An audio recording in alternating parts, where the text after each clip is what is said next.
ओम भास्कराय नमः। हरे कृष्ण। आप सभी का दिन शुभ हो। आज दिनांक है 7 दिसंबर, दिन है रविवार और आज है पौष मास के कृष्ण पक्ष की तृतीया और चतुर्थी तिथि। तृतीया तिथि आज शाम 6:24 पर समाप्त होगी। इसके बाद में चतुर्थी तिथि प्रारंभ होगी और हिंदू कैलेंडर के अनुसार आज पौष मास के कृष्ण पक्ष की संकष्टी चतुर्थी भी है। आज ब्रह्म मुहूर्त सुबह 5:24 से 6:12 तक रहेगा। राहु काल शाम 4:30 बजे से 6 बजे तक रहेगा। सूर्योदय होगा सुबह 6:59 पर। सूर्यास्त होगा शाम 5:37 पर। चंद्रोदय होगा रात 8:15 पर। इससे पहले के अध्याय में मैंने आपसे पूछा था कि आप मुझे कमेंट करके बताइएगा कि आप हर दिन नियम से सूर्य चालीसा सुनना चाहते हैं या फिर तुलसी चालीसा पाठ। तो बहुत सारे श्रोताओं ने मुझे कमेंट करके सुझाव दिया कि मैं दोनों ही चालीसा आपको सुनाया करूं, ताकि जिनमें से जो भक्त सूर्य चालीसा सुनना चाहते हो वो सूर्य चालीसा तक ही हमारी कथा सुनकर फिर समाप्त कर दें, और जो लोग तुलसी चालीसा भी नियमित रूप से सुनना चाहते हो वो सूर्य चालीसा के बाद अंत में तुलसी चालीसा भी नियमित रूप से सुन सकते। आइए आज सुनते हैं पौष मास महात्म्य का तीसरे दिन का अध्याय। उससे पहले हम सीता नित्यनेम की कहानी सुनेंगे। इस कहानी को सीता माता कहती थी और प्रभु श्री राम सुना करते थे। एक दिन श्री राम भगवान को किसी काम के लिए बाहर जाना पड़ा, तो सीता माता कहने लगी कि भगवान, मेरा तो 12 वर्ष का नित्यनेम है, अब आप बाहर जाएंगे तो मैं अपनी कहानी किसे सुनाऊंगी। तब श्री राम ने कहा कि सीते, आप कुएं की पाल पर जाकर बैठ जाना और वहाँ पर जो भी औरतें पानी भरने आएंगी उन्हें अपनी कहानी सुना दिया करना। सीता माता कुएं की पाल पर जाकर बैठ गई। तभी एक स्त्री आई। उसने रेशम की जरी की साड़ी पहन रखी थी और सोने का घड़ा ले रखा था। सीता माता उसे देखकर कहने लगी, बहन, मेरा 12 वर्ष का नित्यनेम सुन लो। पर वह स्त्री बोली कि मैं तुम्हारा नित्यनेम सुनूंगी तो मुझे तो घर जाने में देर हो जाएगी और मेरी सास मुझसे झगड़ा करेगी। इसलिए उसने कहानी नहीं सुनी और अपने घर चली गई। लेकिन उसके घर जाते ही उसकी रेशम जरी की साड़ी फट गई। सोने का घड़ा मिट्टी के घड़े में बदल गया। सासू ने देखा तो पूछा, अरे बहू, ये किसका दोष अपने सिर लेकर आ गई है। बहू बोली, माँ जी, कुएं पर एक औरत बैठी थी। उसने अपनी कहानी सुनने के लिए कहा, लेकिन मैंने नहीं सुनी। शायद उसी का ये फल मुझे मिला है। बहू की बात सुनकर अगले दिन वही साड़ी और वही घड़ा लेकर सास कुएं की पाल पर गई। सास को वहीं पर सीता माता बैठी मिली तो माता सीता ने कहा, बहन, मेरी कहानी सुन लीजिए। सासू बोली, एक बार छोड़, मैं तो 4 बार कहानी सुन लूँगी। तब सीता माता बोली, राम आए लक्ष्मण आए, देश के पुजारी आए, नित नेम का नेम लाए, आओ राम बैठो राम, तपी रसोई जीमो राम, माखन मिश्री खाओ राम, दूध पताशा पियो राम, सूत के पल का मोठो राम, शाल दुशाला पोठो राम, शाल दुशाला ओढ़ो राम, जब बोलूं राम ही राम, राम सवारे सबके काम, खाली घर भंडार भरेंगे, सबका बेड़ा पार करेंगे, श्री राम जय जय राम। सासू बोली, बहन, कहानी तो बहुत अच्छी लगी। फिर कहानी सुनकर सासू घर चली गई और उसकी साड़ी फिर से रेशम जरी की बन गई। मिट्टी का घड़ा भी फिर वापस से सोने के घड़े में बदल गया। बहू ने देखा तो कहने लगी, सासू माँ, आपने ये सब कैसे किया। सासू बोली, बहू, तू दोष लगा कर आई थी और मैं अब दोष उतार कर आ रही हूँ। बहू ने पूछा कि माँ जी, वह कुएं वाली स्त्री कौन है। सासू ने बताया कि वह तो सीता माता थी। वो पुराने से नया कर देती हैं, खाली घर में भंडार भर देती हैं। वह लक्ष्मी जी का वास घर में कर देती हैं और मनुष्य की जो भी इच्छा हो उसे पूर्ण कर देती हैं। बहू बोली, माँ जी, फिर तो ऐसी कहानी मुझे भी सुना दो। सास बोली कि ठीक है, तुम भी सुनो। फिर सास ने कहानी शुरू की। राम आए लक्ष्मण आए, देश के पुजारी आए, नित नेम का नेम लाए, आओ राम बैठो राम, तपी रसोई जीमो राम, माखन मिश्री खाओ राम, दूध बताशा पियो राम, सूत के पल का मोठो राम, शाल दुशाला पोठो राम, शाल दुशाला ओढ़ो राम। जब बोलूं राम ही राम, राम सवारे सबके काम। खाली घर भंडार भरेंगे, सबका बेड़ा पार करेंगे। बोलो श्री राम जय जय राम। कहानी सुनकर बहू बोली, माँ जी कहानी तो बहुत अच्छी है। सासू ने कहा, ठीक है, अब से हम इस कहानी को रोज किया करेंगे। अब सास बहू रोज सवेरे उठती, नहाती धोती और पूजा करने के बाद नित्य-नेम की सीता माता की कहानी कहती। एक दिन की बात है, उनके यहाँ पड़ोस की एक औरत आई और बोली कि बहन जरा सी आँच तो देना। तो बहू बोली कि आँच तो अभी हमने जलाई ही नहीं। पड़ोसन बोली, तो फिर तुम सुबह 4 बजे से उठकर क्या कर रही हो? तो उन्होंने कहा कि हम तो सुबह सुबह उठकर पूजा करते हैं, फिर सीता माता की नित्य-नेम की कहानी कहते हैं। पड़ोसन ने उनकी बात सुनकर फिर कहा कि सीता माता की कहानी कहने से तुम्हें क्या मिला? तब वे दोनों बोली कि सीता माता की कहानी कहने से घर में भंडार भर जाते हैं, सारे काम पूर्ण हो जाते हैं, मन की इच्छा भी पूरी होती है। पड़ोसन ने कहा, बहन अगर ऐसा है तब तो फिर मुझे भी कहानी सुना दो। तब बहू बोली कि ठीक है, तुम भी ये कहानी सुन लो। राम आए लक्ष्मण आए, देश के पुजारी आए, नित्य नेम का नेम लाए। आओ राम बैठो राम, तपी रसोई जीमो राम। माखन मिश्री खाओ राम, दूध बताशा पियो राम। सूत के पल का मोठो राम, शाल दुशाला पोठो राम। शाल दुशाला ओढ़ो राम। जब बोलू राम ही राम, राम सवारे सबके काम। खाली घर भंडार भरेंगे, सबका बेड़ा पार करेंगे। श्री राम जय जय राम। पड़ोसन ने इस कहानी को सुना तो कहने लगी, बहन कहानी तो बहुत अच्छी लगी। अब वह पड़ोसन भी नित्य-नेम सीता माता की कहानी कहने लगी। कहानी कहने से सीता माता ने पड़ोसन के भी धन के भंडार भर दिए। देखते ही देखते अब तो पूरे मोहल्ले में नित्य-नेम की कथा चल पड़ी और हर किसी की मनोकामना पूर्ण होने लगी। हे सीता माता, जैसे आपने उन सभी के भंडार भरे, वैसे ही हमारे भी भरना। कहानी कहने वाले, सुनने वाले और हुंकार भरने वाले सबके भरना। सभी प्रेम से बोलिए, सीता मैया की जय। अब सुनिए आज का अध्याय, जिसमें आज आप महाराज जी की कथा का आगे का वर्णन सुनेंगे। भोजनोपरांत जब महाराज जी ने पेट भरकर भोजन कर लिया, भक्तों के आग्रह पर वे बार बार भोजन करते रहे, तो महाराज जी को हड्डा कर उल्टी हो गई, जिससे सारा अन्न बाहर आ गया। इस तरह की घटना एक बार श्री समर्थ रामदास के जीवन में भी घटी थी। एक बार समर्थ रामदास स्वामी को पायस खाने की इच्छा हुई, जो साधु के लिए बिल्कुल ठीक नहीं, क्योंकि किसी भी चीज के प्रति वासना कभी साधु संतों के लिए ठीक नहीं होती। तो उन्होंने दंडित करने की इच्छा से खीर का गले भर तक पान किया, जिससे उन्हें वमन हो गई। तब फिर वे उसे भी खाने लगे, ताकि फिर से उसकी वासना कभी ना हो, क्योंकि श्री रामदास जी कभी नहीं चाहते थे कि उनके मन में खीर खाने की लालसा दोबारा कभी हो। तो इसी तरह से गजानन महाराज ने भी लोक ग्रह के निग्रह के लिए ये सारी लीला की, ताकि भावी पीढ़ी को शिक्षा रूप ये ज्ञात हो जाए कि दुराग्रह का यानी जबरदस्ती किसी से करने का परिणाम क्या होता है। इसीलिए लोगों ने वमन का स्थल, जहाँ पर उन्होंने वमन की थी, वो जगह साफ की, महाराज जी को स्नान कराया और साफ सुथरे आसन पर बिठाया। हजारों लोग महाराज जी के दर्शन को आए। महाराज की आनंदी वृत्ति चलित नहीं हुई, यानी कि महाराज चाहते तो सारा अन्न योग सामर्थ्य से पचा जाते, लेकिन लोग शिक्षा के लिए उन्हें ये सारी लीला करनी पड़ी, वमन करना पड़ा। उसी समय महाराज जी के पास 2 भजन मंडलियां आई और बड़े प्रेम से वहां रात भर भजन कीर्तन करते रहे। महाराज जी भी अंगुली चटकाकर अपना प्रिय भजन गण गण गणांते बोते आनंद से रात भर गाते रहे। महाराज हमेशा गण गण गणांत बोते ऐसा भजन किया करते थे, इसीलिए सभी लोग उन्हें गजानन नाम से ही पुकारने लगे।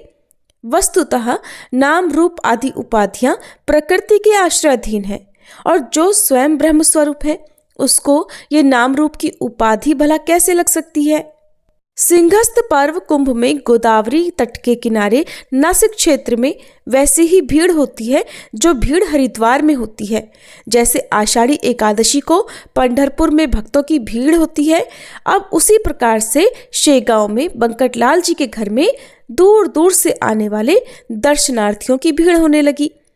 यहाँ के श्रीमान स्वामी गजानन ये ही विट्ठल थे और निश्चय रूप के ईंट के ऊपर खड़े होकर बंकटलाल के घर में जन समुदाय को दर्शन देने लगे। जिसने ब्रह्मपद प्राप्त कर लिया उसके लिए भला जाति कहाँ शेष रहती है। जैसे सूर्य के प्रकाश के लिए सभी जगह एक समान है, तो शेगांव में रोज नई यात्रा होने लगी। हजारों पूजाएं महाराज जी की होने लगी, जिसका वर्णन भगवान शेष भी नहीं कर सकते। वे भी श्रांत हो जाएंगे। फिर दास गणों की जो एक क्षुद्र कीट के समान है, उनकी तो भला गिनती ही क्या है। अब महाराज जी की दिनचर्या का भी वर्णन सुनिए। कभी कभी तो महाराज मंगलाभिषेक करते, कभी कीचड़ में लेट जाते, तो कभी गंदा जल पी लिया करते। जैसे वायु की गति बताई नहीं जा सकती, उसी प्रकार महाराज जी की दिनचर्या का कोई भी निश्चित नियम नहीं था। महाराज जी को चिलम से बड़ा प्रेम था, वो उन्हें बार बार लगा करती, किंतु उस पर भी आसक्ति नहीं थी। केवल लौकिक दृष्टि से वे लीला बताते थे। इस तरह साक्षात्कारी दीन दुर्बलों के रक्षक श्री गजानन महाराज बंकटलाल के घर रहने लगे। दूर दूर से महाराज जी की चरण वंदना को लोग आया करते।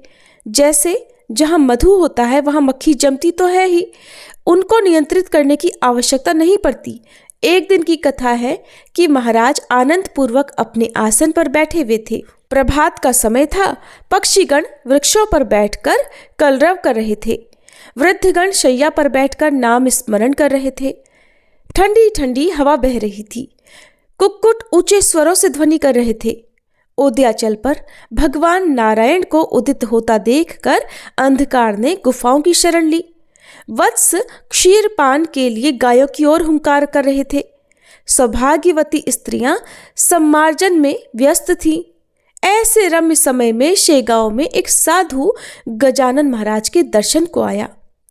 यह गुसाई सर पर कषाय चिंधी लपेटे हुए था।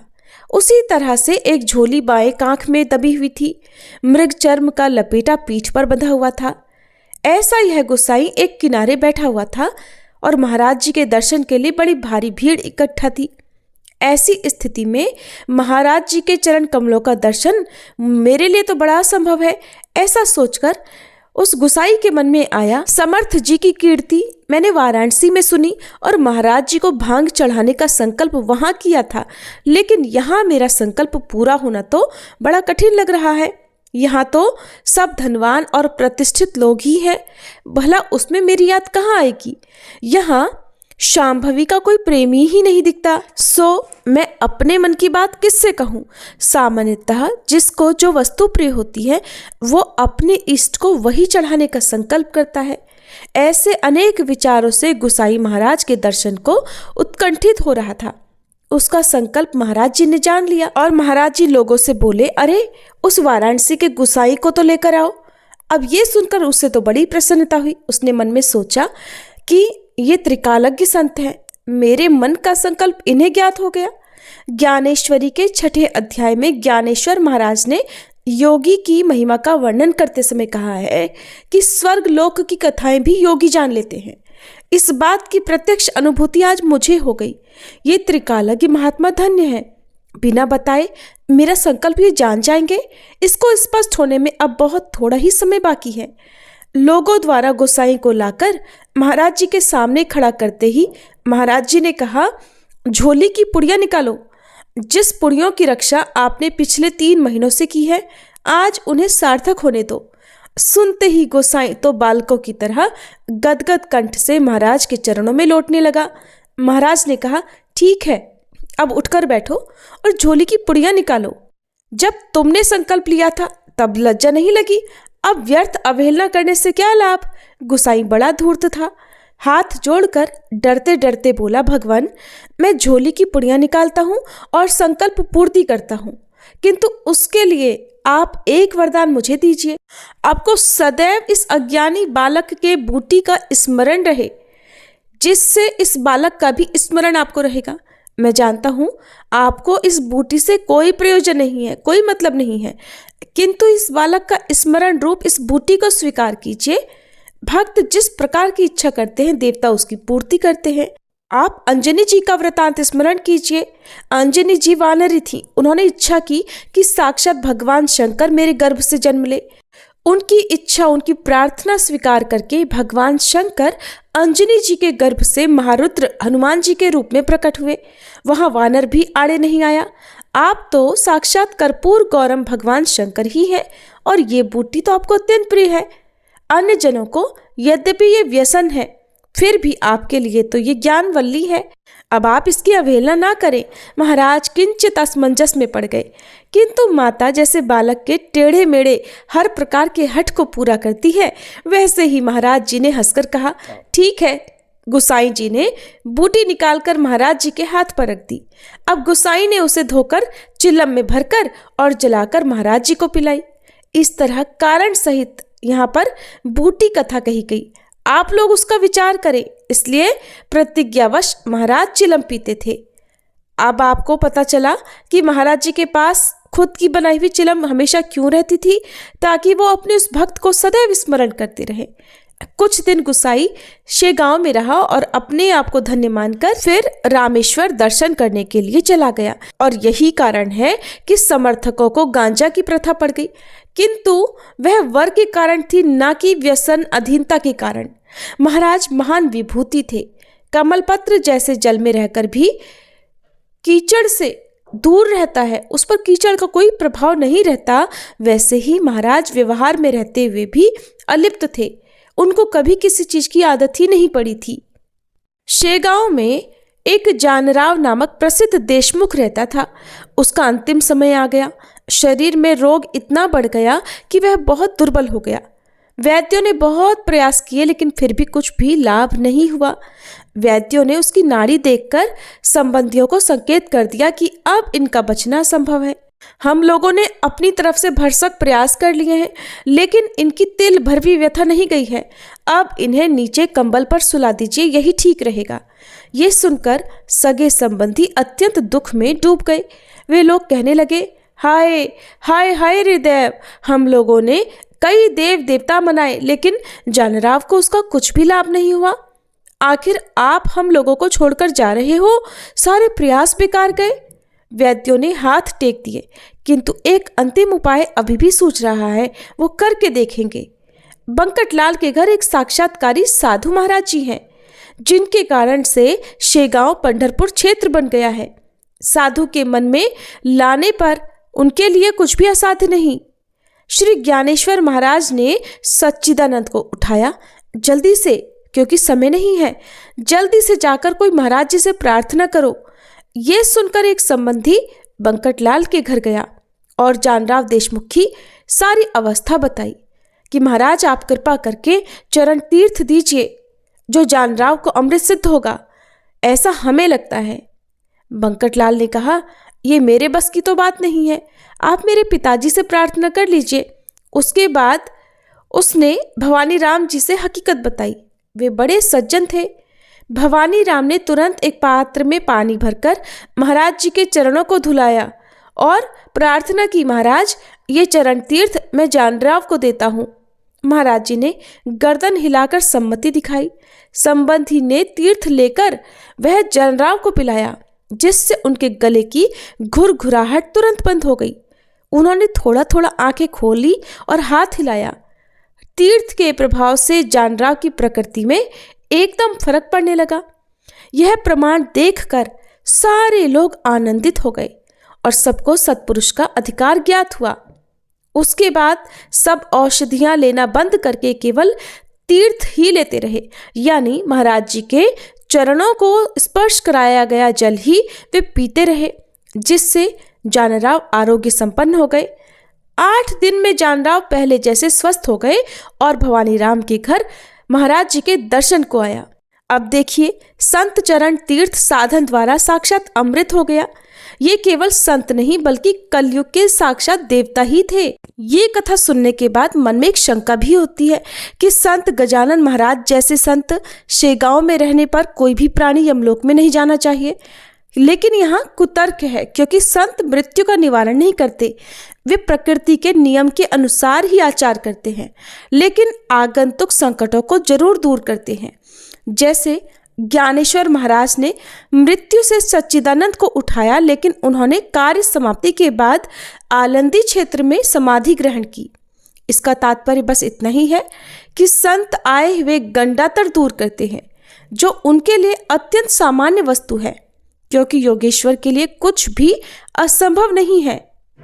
श्री गजानन योगी और साक्षात्कारी थे। यही कारण है कि उनके चरण तीर्थ से जानराव स्वस्थ हो गया, और जानराव के स्वस्थ होने पर उसने बंकटलाल के घर भोज का प्रयोजन किया। जानराव देशमुख तो स्वस्थ हो गया, लेकिन महाराज के सामने अब समस्या खड़ी हो गई। उन्होंने सोचा, अगर मैं इसी तरह से करता रहा तो प्रापंचिक लोग मेरा दुरुपयोग भी कर सकते हैं, इसलिए अब मुझे उग्र स्वरूप धारण कर लेना चाहिए। ऐसा सोचकर महाराज उग्र हो गए। अपने व्यवहार में वे कठोरता लाने लगे, जिससे सर्वसामान्य तो घबरा गए, किंतु कुछ अनन्य भक्तों को कुछ भी नहीं लगा। जैसे भगवान नरसिंह अवतार धारण करने पर सब तो भयभीत हो गए थे, किंतु भक्त प्रहलाद को कुछ भी नहीं हुआ था। उन्हें बिल्कुल भी भय नहीं लगा था। सिहनी के छोटे छोटे बच्चे उसके शरीर पर निर्भयता से उछल कूद करते हैं, उन्हें कोई भय नहीं लगता, बल्कि अन्य जन घबराते हैं। इसलिए अब आप दूसरी कथा भी सुनिए। अगर मिट्टी कस्तूरी के साथ हो तो उसकी भी कीमत हो जाती है। चंदन वृक्ष के साथ बढ़े हुए कांटे युक्त हिवर वृक्ष भी थोड़ा सुगंधित हो ही जाता है। जहाँ पर मीठा गन्ना होता है, वहीं मोगरा, पिंगुल और सेहुडा भी होता है। अब जहाँ साधु संत रहते हैं, वहाँ मंदमती भी रहते हैं। हीरा और पत्थर एक साथ खान में होते हैं, किंतु हीरों के समान पत्थरों की कीमत कभी नहीं होती।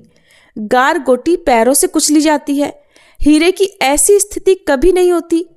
ऐसे ही एक मंद बुद्धि पुरुष श्री गजानन महाराज के साथ सेवाधारी करके रहता था, जिसे साधु सेवा का बड़ा भारी अहंकार था। वो ऊपर से तो महाराज की सेवा का भाव बताता, किंतु अंतर में उसका भाव अन्य ही था। महाराज के नाम पर वह मिठाई, पेड़े आदि जमा किया करता और सब भक्तों से कहता, मेरे बिना तो महाराज जी का कोई काम ही नहीं होता, और मैं तो महाराज जी का रामदास जी के कल्याण शिष्यवत हूँ। मेरा वाक्य महाराज जी कभी खाली जाने ही नहीं देंगे। उनकी चिलम मैं ही भरता हूँ, भोजन आदि की व्यवस्था मैं ही करता हूँ। अरे मैं ही उनकी सेवा करता हूँ, इसलिए मैं ही उनका प्रिय हूँ। और ऐसा वह सब लोगों को बताता फिरता था और अपनी सरबराई करके प्रतिष्ठित होने का प्रयत्न करता था। वह माली जाति का था और उसका नाम था विठोबा घाटोल। महाराज स्वयं शंकर थे। यह उनका नंदिकेश्वर बन गया और आने जाने वाले भक्तों पर गुरगुराने लगा। अंतर्ज्ञान से महाराज जी ने इसका सब कुछ जानकर एक दिन ऐसा कौतुक किया कि एक रोज दूसरे गांव में कुछ दर्शनार्थी महाराज जी के दर्शन करने के लिए शेगांव आए। उस समय महाराज सो रहे थे और किसी को भी उन्हें जगाने का या बोलने का साहस ही नहीं था। तो उन लोगों ने उसी विठोबा से प्रार्थना की, विठोबा आप तो महाराज के प्रिय शिष्य हो और धूर्त हो, हमें दर्शन करके जल्दी ही गांव वापस लौटना है, लेकिन महाराज जी तो सोए हुए हैं, कृपा करके आप हमारा काम कर दीजिए। अपनी स्तुति सुनकर विठोबा फूल गया और जाकर महाराज जी को जगाने लगा। भक्त मंडली को तो दर्शन मिल गए, उनका काम तो हो गया, किंतु अब विठोबा पर बड़ा भारी संकट आ गया। जैसा कर्म होता है उसका फल भी वैसा ही मिलता है। एक बड़ा डंडा महाराज जी के पास था। महाराज जी ने उठाकर जोर से उसकी पीठ पर लगा दिया। महाराज जी कहने लगे, ये माजरा क्या है, अपनी जगह भूल गया? मठ में घंटियां बांधकर हमको ये उपाधि लगा रहा है, ये तो स्पष्टतया व्यापार है। तुझ पर कृपा करने से मैं भी भगवान का अपराधी हो जाऊंगा। कहते हैं कि सोम को शक्कर समझना ठीक नहीं है और विष को तो कभी भी अपने पास रखना ही नहीं चाहिए। चोर को अपने गले का हार भी कभी नहीं मानना चाहिए। ऐसा कहकर महाराज जी ने विठोबा को खूब पीटा। सो वह भाग खड़ा हुआ और फिर कभी लौटकर वापस नहीं आया। जो सच्चे संत होते हैं वो ऐसा ही करते हैं, लेकिन जो ढोंगी होते हैं वो ऐसे लोगों के चंगुल में फंस जाते हैं। अधिकार के बिना केवल वेश धारण करके ही जो बैठते हैं वो वंचक हैं। स्वार्थी लोग उनकी खूब बढ़ाई करते हैं और झूठ आदि बोलकर चाटुकारिता कर कर लोगों को बताते हैं, जिससे दोनों का काम होकर विपुल संपत्ति इकट्ठी हो जाए। किंतु धर्म के नाम का यह व्यापार बिल्कुल ठीक नहीं है। इससे समाज रसातल को पहुंचेगा और धर्म की हानि होगी। सत्याचरणी संतों को ऐसे षंडों का साथ बिल्कुल नहीं चलता। जैसे पतिव्रता को वेश्या का पड़ोस नहीं चलता, स्वर्ण को जस्ते के अलंकार कभी नहीं जसते। संत मूर्खों का पोषण करते हैं किंतु उसे महत्व नहीं देते। उनकी दृष्टि से पहले जन्म के फल कर्म भोगने के लिए संसार में एक व्यक्ति आया है, ऐसा सोचकर उसके बारे में मौन धारण कर लेते हैं। जैसे भूमि अन्य सफल वृक्षों के साथ सेहुंड को भी स्थान दे देती है। मोगरा, सेहुंडा और शेर ये सब भूमि पुत्र हैं, किंतु इन सब का मूल्य अलग अलग है। मोगरे के संरक्षण के लिए किनारे पर सेहुंड लगाए जाते हैं ताकि पशु उसकी हानि ना करे। काम होने के बाद उसे जला दिया जाता है। उसी तरह डांस मच्छरों को दूर करने के लिए शेर को द्वार पर बांधते हैं। इसी तरह संतगण रक्षण तो सबका करते हैं, किंतु उनके गुणानुसार मूल्य भेद भी करते हैं।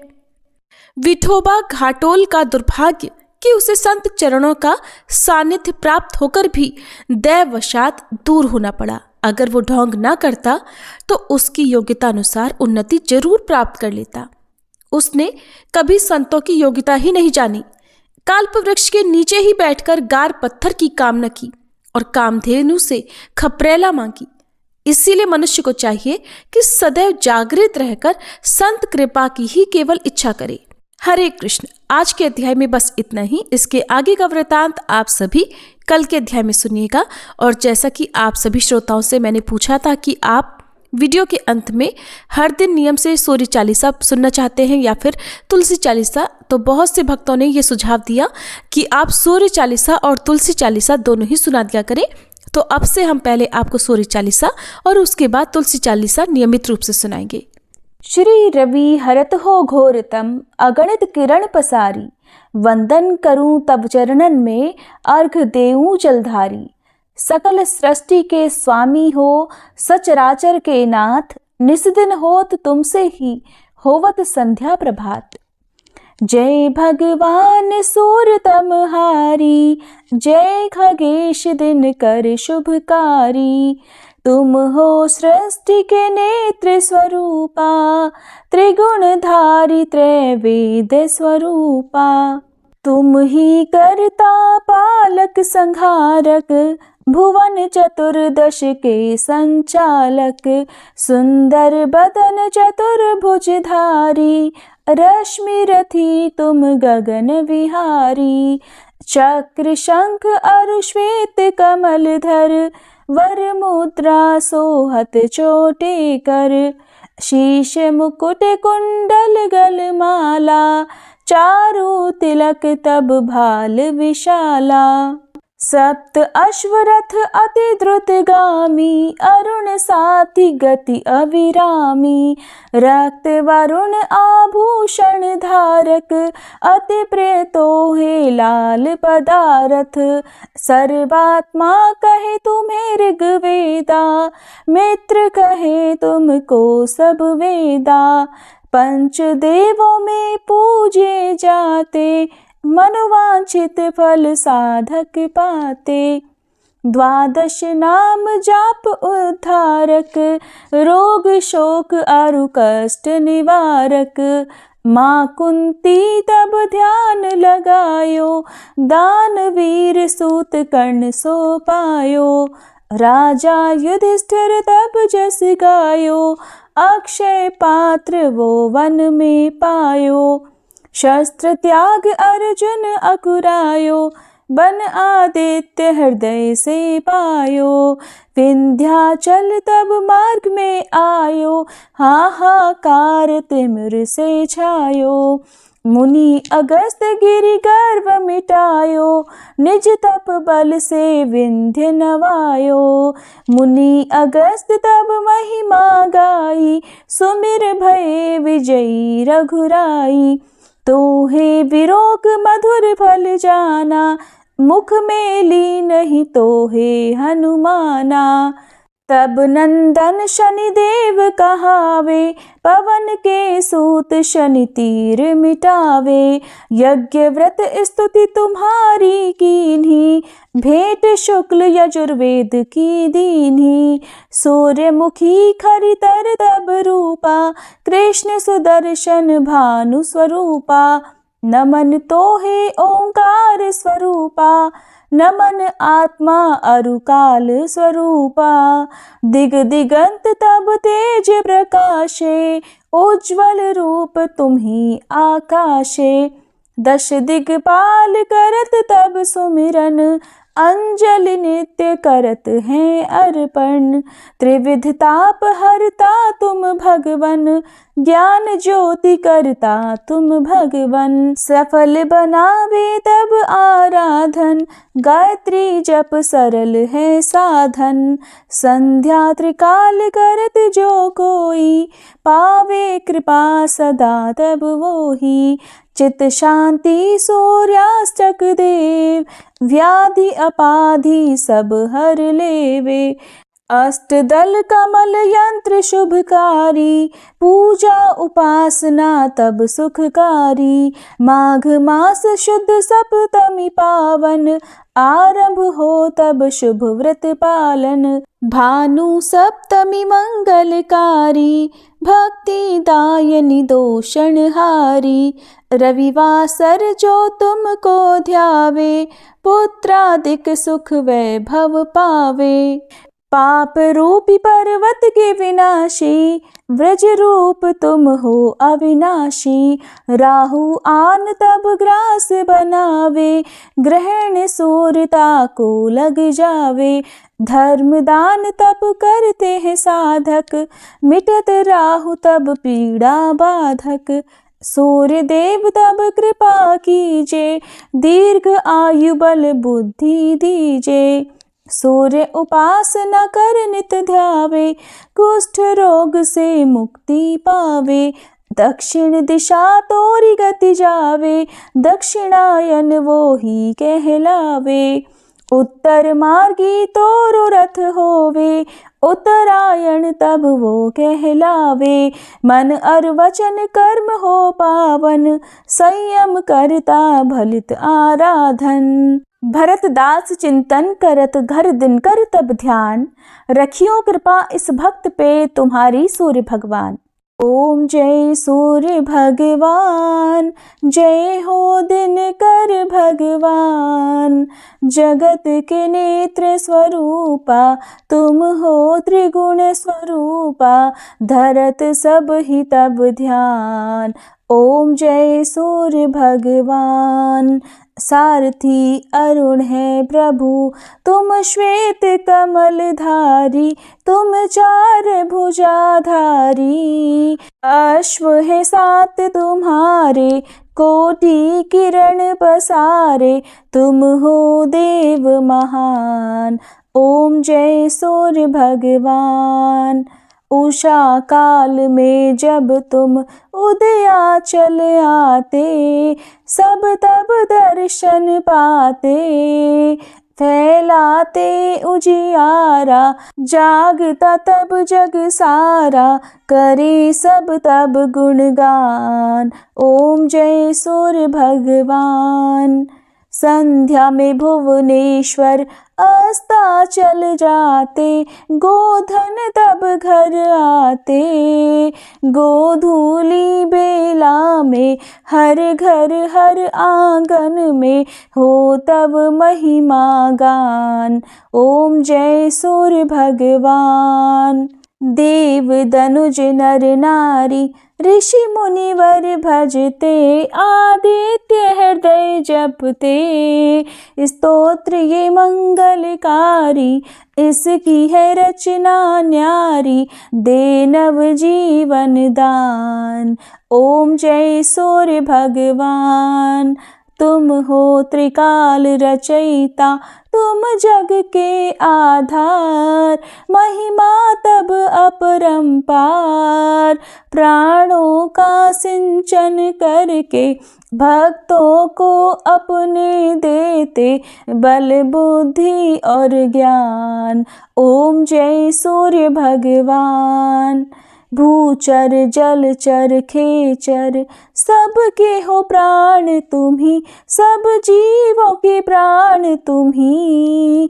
वेद पुराण बखाने धर्म सभी तुम्हें माने, तुम ही सर्वशक्तिमान। ओम जय सूर्य भगवान। पूजन करती दिशाएं पूजे दश दिक्पाल, तुम भुवनों के प्रतिपाल। ऋतुएं तुम्हारी दासी, तुम शाश्वत अविनाशी, शुभकारी अंशुमान।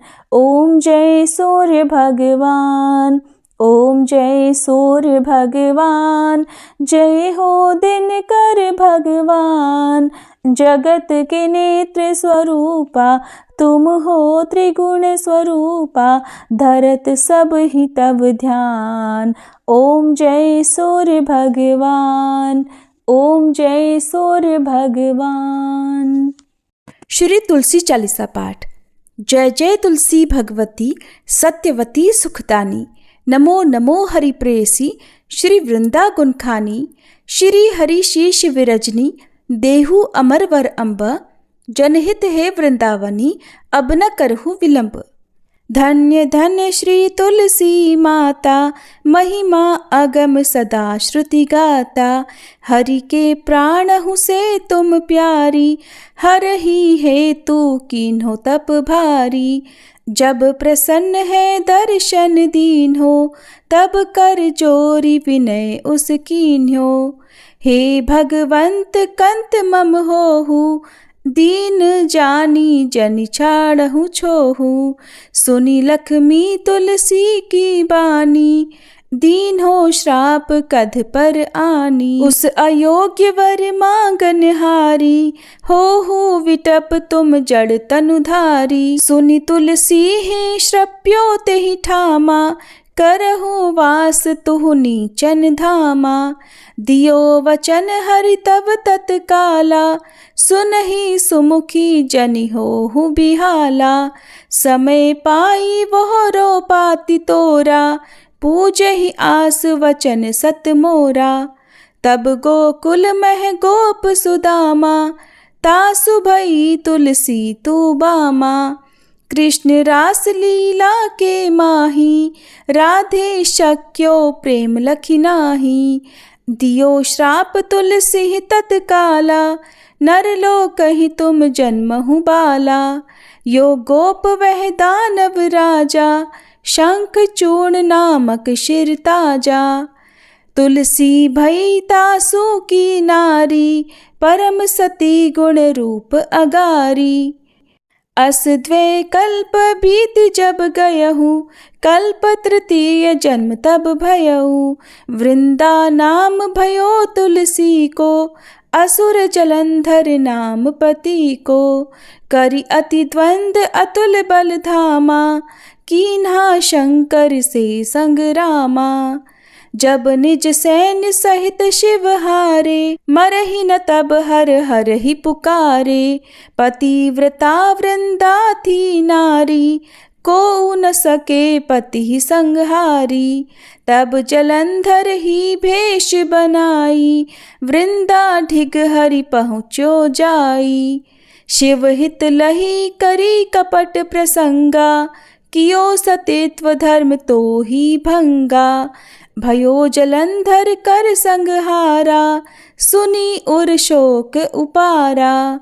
तिहि क्षण दियो कपट हरि टारी, लखि वृंदा दुख गिरा उचारी। जलंधर जस हत्यो अभीता, सोई रावण तस हर ही सीता।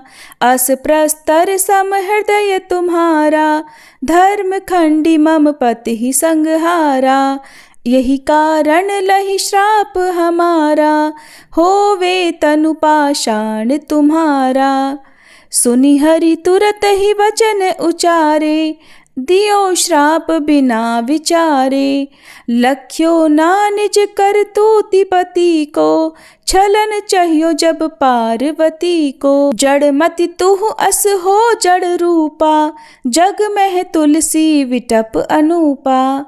धग्व रूप हम शाली ग्रामा, नदी गंडकी बीच ललामा। जो तुलसी दल हम ही चढ़ई है, सब सुख भोगी परम पद पई है। बिन तुलसी हरि जलत शरीरा, अतिशय उठत शीश उर पीरा। जो तुलसी दल हरि शिर धारत, सो सहस्त्र घट अमृत डारत। तुलसी हरि मन रंजनिहारी, रोग दोष दुख भंजनिहारी। प्रेम सहित हरि भजन निरंतर, तुलसी राधा में नाही अंतर। व्यंजन हो 56 प्रकारा, बिनु तुलसी दल ना हरहि प्यारा। सकल तीर्थ तुलसी तरु छाही, लहत मुक्ति जन संशय नाही। कवि सुंदर इक हरि गुण गावत, तुलसी निकट सहस गुण पावत। बसत निकट दुर्वासा धामा, जो प्रयास ते पूर्व ललामा। पाठ करहि जो नित नर नारी, हो ही सुख भाषहि त्रिपुरारी। तुलसी चालीसा पढ़हि, तुलसी तरु गृहधारी। दीप दान करी, पुत्र फल पावहि बंध्यो नारी। सकल दुख दरिद्र हरि, हार हुए परम प्रसन्न। आशे धन जन लड़ही, ग्रह बसहि पूर्णा अत्र। लाही अभिमत फल जगत, मह लाही पूर्ण सब काम। जेई दल अर्पहि तुलसी, तह सहस बसहि हरि राम। तुलसी महिमा नाम लख, तुलसी सूत सुख राम। मानस 40 रच्यो, जग मह तुलसीदास।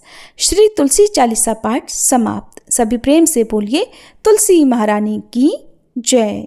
अब सुनिए तुलसी माता की आरती। तुलसी महारानी नमो नमो, हर की पटरानी नमो नमो। तुलसी महारानी नमो नमो, धन तुलसी पूरण तप कीनो। शालिग्राम बनी पटरानी नमो नमो, हर की पटरानी नमो नमो। जाके पत्र मंजरी कोमल, श्रीपति कमल चरण लपटानी नमो नमो। तुलसी महारानी नमो नमो। धूप दीप नैवेद्य आरती, पुष्पन की वर्षा बरसानी नमो नमो। तुलसी महारानी नमो नमो। 56 भोग 3600 व्यंजन, बिन तुलसी हरि एक न मानी नमो नमो। तुलसी महारानी नमो नमो। सभी सखी मैया तेरो यश गावे, भक्ति दान दीजे महारानी नमो नमो। तुलसी महारानी नमो नमो, हरि की पटरानी नमो नमो। प्रेम से बोलिए तुलसी महारानी की जय। श्री विष्णु भगवान की